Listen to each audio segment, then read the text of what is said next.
కాంగ్రెస్ తెచ్చిన కరువుతో రాష్ట్ర వ్యాప్తంగా పంటలు ఎండిపోతున్నాయని BRS working president KTR fire అయ్యారు. ఓవైపు రైతులు పంటలు ఎండిపోయి కష్టాలు పడుతుంటే అందాల పోటీలు నిర్వహిస్తారని నిలదీశారు. రేవంత్ రెడ్డి పాపం రైతులకు శాపంగా మారిందంటూ నినాదాలు చేశారు.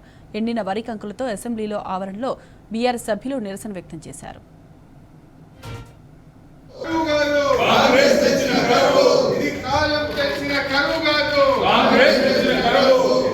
రెడ్డి పాపం రైతన్నకు శాపం రేవంత్ రెడ్డి పాపం రైతన్నకు శాపం రేవంత్ రెడ్డి పాపం రైతన్నకు శాపం రేవంత్ రెడ్డి పాపం రైతన్నకు శాపం రేవంత్ రెడ్డి పాపం రైతన్నకు శాపం రేవంత్ రెడ్డి పాపం రేవంత్ రెడ్డి పాపం రైతన్నకు శాపం. ఇది కాలం తెచ్చిన కరువు కాదు, కాంగ్రెస్ తెచ్చిన కరువు. కాలం తెచ్చిన కరువు కాదు. కొంచెం కాలం తెచ్చిన కరువు కాదు.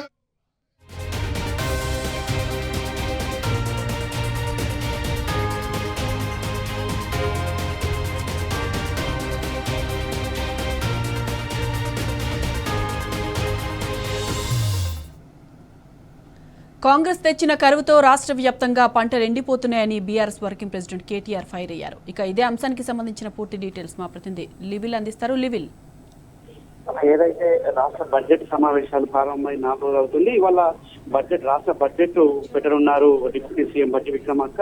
ఈ నేపథ్యంలోనే ఇటు బీఆర్ఎస్ సభ్యులంతా కూడా ఆందోళన చేపట్టారు. ఇవాళ రైతాంగానికి సంబంధించిన ప్రధాన సమస్య తెలంగాణ తాండవిల్తుంది. రైతులు వేసిన పంటలు పూర్తిగా ఎండిపోతున్నాయి.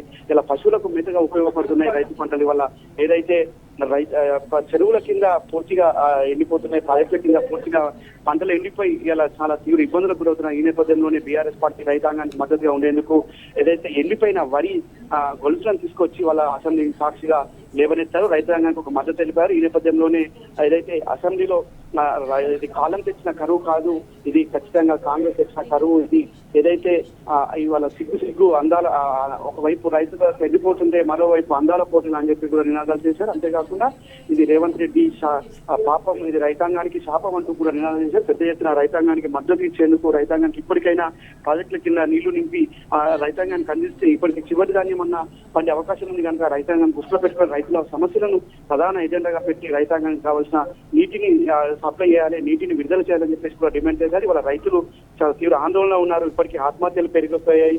వాళ్ళ అనేక చోట్ల రైతులు ఆందోళనకు గురై పశువులకు మేతగా వరిని ఉపయోగిస్తున్నారు. అంటే ఎంత తీవ్రమైన కాలం కరువు వచ్చింది. వాళ్ళ అది కాంగ్రెస్ ప్రకృతి ఇచ్చిన కరువు కాదు, ఇది ఖచ్చితంగా కాంగ్రెస్ వచ్చిన కరువు అని మరొకసారి స్పష్టమైంది. వాళ్ళ మరోవైపు ఎరువుల కొరత, అంతేకాకుండా వారిని ఉద్దేశించి ఏదైతే అటు ముఖ్యమంత్రి మాట్లాడిన మాటలు కావచ్చు, ఇటు నీటిపారుదల శాఖ మంత్రి ఉత్తమ్ కుమార్ రెడ్డి మాటలను కూడా కోట్ చేస్తూ బీఆర్ఎస్ సభ్యులు ఆందోళన చేపట్టారు.